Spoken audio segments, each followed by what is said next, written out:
किसान साथियों, आज की इस वीडियो में हम भिंडी की खेती बरसात पर सफल तरीके से किस तरीके से किया जा सकता है और एक बेहतरीन प्रॉफिट जनरेट कर सकते हैं, उसके बारे में पूरे डिटेल में जानकारी जानेंगे। किस तरीके से आप ज्यादा से ज्यादा प्रोडक्शन निकाल के ला सकते हैं, फसल को खतरनाक लगने वाले रोगों को आप किस तरीके से कंट्रोल में रख सकते हैं।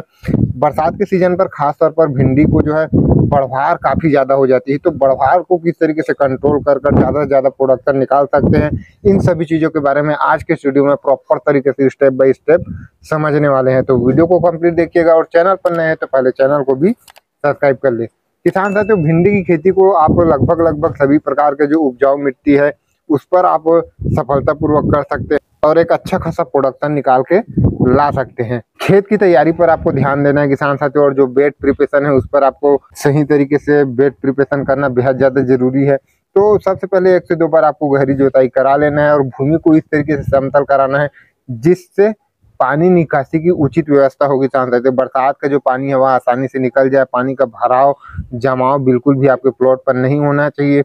इस तरीके से आप भूमि को समतल कराकर रोटावेटर चलाकर एक बार और जुताई कराकर जो है किसान साथियों आप बेड बना सकते हैं। बेड से बेड की दूरी आपको ध्यान रखना है किसान साथियों, 3 फीट रखना है। बेड का जो हाइट है वह 1 फीट रखना है और जो बेड की चौड़ाई है वह आपको 2 फीट रखना है। इस तरीके से आप बेड प्रिपरेशन कर सकते हैं। बेड प्रिपरेशन के बाद जो है किसान साथियों बेसल भरना बेहद ज्यादा जरूरी है। तो आप बेसल में तो हमेशा से कहते आता हूँ किसान साथियों कि आपको जैविक तरीके से बेसल भरना चाहिए। जैविक में भी काफी सारी चीजें आती है किसान साथियों, जैसे नॉर्मल अगर आप चाहे तो गोबर खाद 2 से 3 ट्रॉली आप डाल सकते हैं, वह भी काफी बेहतरीन जो रिजल्ट है वह आपको देखने को मिल जाता है किसान साथियों। अगर आप रासायनिक की ओर जाते हैं तो रासायनिक में आपका खर्च ज्यादा बढ़ जाता है। आपको डीएपी, यूरिया, पोटास लेना होता है, कुछ दानेदार रिजेंट जैसे कि वो भी कई सारे जो किसानों वाले लेते हैं, तो इन सब में खर्च काफी ज्यादा बढ़ जाता है। या फिर उसी के मुकाबले जो है ऐसे ऐसे जैविक खाद भी जो है मार्केट में अच्छा खासा अवेलेबल है, जिसमें सभी प्रकार का जो पोषक तत्व है वह एक ही जैविक खाद में उपलब्ध होता है। तो उस तरीके का भी जो खाद है उसको आप ले सकते हैं किसान साथियों। बेसल भरने के बाद जो है किसान साथियों अगर आप ड्रिप या मल्चिंग से कर रहे हैं तो वैसे में जो है किसान साथियों आप ड्रिप और मल्चिंग बिछा सकते हैं। ड्रिप आप 16 mm का ले सकते हैं और जो मल्चिंग है उसको आप 25 माइक्रोन का ले सकते हैं किसान साथियों। उसके बाद जो है किसान साथियों आपको बेड को अच्छी तरीके से गीला कर लेना है। अगर आप जो है किसान साथियों बगैर मल्चिंग के साथ कर रहे हैं वैसे परिस्थिति में बेड को अच्छी तरीके से गीला कर देना है। 2-4 दिन, हफ्ते दिन आपको खरपतवार को उगने का वेट करना है। खरपतवार जैसे ही उग जाता है वैसे ही आपको एक बार पैराक्वाट का स्प्रे कर सभी प्रकार का जो खरपतवार है उसको नियंत्रण कर लेना है किसान साथियों। उसके बाद जो है किसान साथियों बीज दर की अगर हम बात करें तो प्रति एकड़ के हिसाब से आपको लगभग 1 kg बीज की आवश्यकता पड़ने वाली है और एक अच्छा खासा जर्मिनेशन लाने के लिए आपको बीज उपचार करना बेहद ज्यादा जरूरी है। तो आप कार्बेंडाजिम और थायराम से बीज को जो है उपचारित कर सकते हैं। उसके बाद जो है किसान साथियों आप प्लांटेशन कर सकते हैं।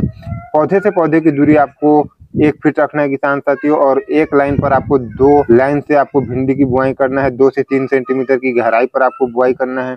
शुरुआती दिनों में आपको 1-2 पानी जो है सही समय पर जो है किसान साथियों नमी मेंटेन रखते हुए ही आपको जो सिंचाई है वह करना है किसान साथियों। उसके बाद आप 5 से 7 दिन में सिंचाई कर सकते हैं। वैसे बरसात में जैसे बारिश स्टार्ट हो जाती है, बारिश लगातार हो रही होती है, तो बरसात में सिंचाई की आवश्यकता बहुत ही कम पड़ती है किसान साथियों। शुरुआती दौर में जो है किसान साथियों आपको जो कीट पतंगे है उसकी आपकी समस्या देखने को मिल सकती है। जब आपका जो जर्मिनेशन है वह हो जाता है, 2-4-5 दिन का आपका पौधा हो जाता है, तो उस समय पर आप मिट 505 है हल्की मात्रा लेकर, आधी से भी कम मात्रा लेकर आप पूरे प्लॉट में उड़ा सकते हैं। या फिर प्रोफेनोफास ले सकते हैं, हल्का फुल्का फंगीसाइड ले सकते हैं, टर्फ वगैरह।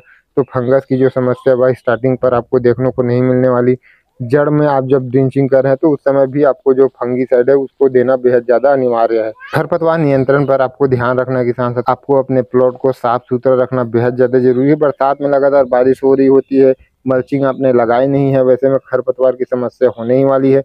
तो आपको जो है किसान साथियों समय समय पर लेबर की मदद से आपको खरपतवार का जो नियंत्रण है वह करते रहना चाहिए। अब हम जैसे कि शुरुआत में ही बात की किसान साथियों की जो बढ़वार को लेकर काफी समस्या देखने को मिलती है, तो आपको जो है किसान साथियों साल के 40 से 45 दिन में जो है किसान साथियों एक बार लियोसिन का आपको जो है स्प्रे कर देना है। और एक राउंड और आपको जो है किसान एक राउंड अगर आप चाहे तो और लियोसिन का आप जो स्प्रे है वह कर सकते हैं। लियोसिन की स्प्रे करने से जो है किसान साथियों 2 फायदे होते हैं।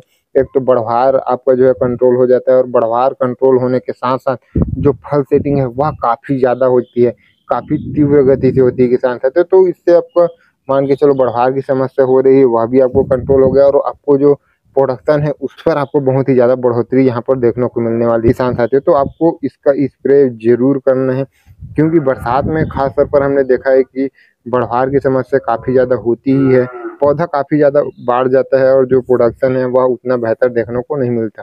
तो आप इसका स्प्रे अवश्य करें किसान साथियों। रोगों की अगर हम बात करें किसान साथियों, तो बरसात के सीजन है तो फंगस की समस्या थोड़ा बहुत देखने को मिल सकती है। तो उसके लिए जो है साफ फंगिसाइड है, कॉपर है, रोको है, इन सब का आप जो है स्प्रे कर सकते हैं। इल्लियों की समस्या देखने को मिल रही है तो आप इमामेक्टिन है, इसका आप जो है स्प्रे कर सकते हैं। रस चूसक कीटों की आपको जो समस्या है, सकिंग पेस्ट है, उसकी समस्या देखने को मिल सकती है किसान साथियों। तो उसके लिए आप जो है फिप्रोनिल का आप स्प्रे कर सकते हैं, इमिडाक्लोप्रिड का आप जो है स्प्रे कर सकते हैं, थाइमेथॉक्सम है, इन सभी का आप स्प्रे कर कर जो रस चूसक कीट है उसको रोकथाम कर सकते हैं किसान साथियों। तो यही कुछ समस्या जो है आपको देखने को मिलने वाली है किसान साथियों। वैसे और कुछ ज़्यादा समस्या आपको भिंडी की खेती पर देखने को नहीं मिलने वाली। भिंडी का जो ओवरऑल जो प्रोडक्शन है किसान साथियों वह लगभग 200 से 250 क्विंटल तक प्रति एकड़ के हिसाब से उत्पादन निकल के आ जाता है। भिंडी की फसल को जो है किसान साथियों आप आसानी के साथ 4 से 5 महीने चला सकते हैं। तो उस जीवन काल में जो है किसान साथियों रेट मार्केट प्राइस की अगर हम बात करें तो लगभग 10 रुपये से लेकर 25 रुपये, 30 रुपये, 40 रुपये तक आपको देखने को मिल जाता है। तो एवरेज भी एक रेट आप देखें किसान साथियों तो आप आसानी के साथ 2 से 2.5 लाख की कमाई जो है भिंडी की खेती से कर सकते हैं। उम्मीद है आज का यह वीडियो आपको काफ़ी ज़्यादा पसंद आया हो। वीडियो पसंद आया हो तो एक लाइक कर चैनल को सब्सक्राइब कर ले, और भिंडी की खेती के बारे में अन्य जानकारी जानने के लिए नीचे प्लेलिस्ट को भी आप विजिट कर सकते हैं। धन्यवाद।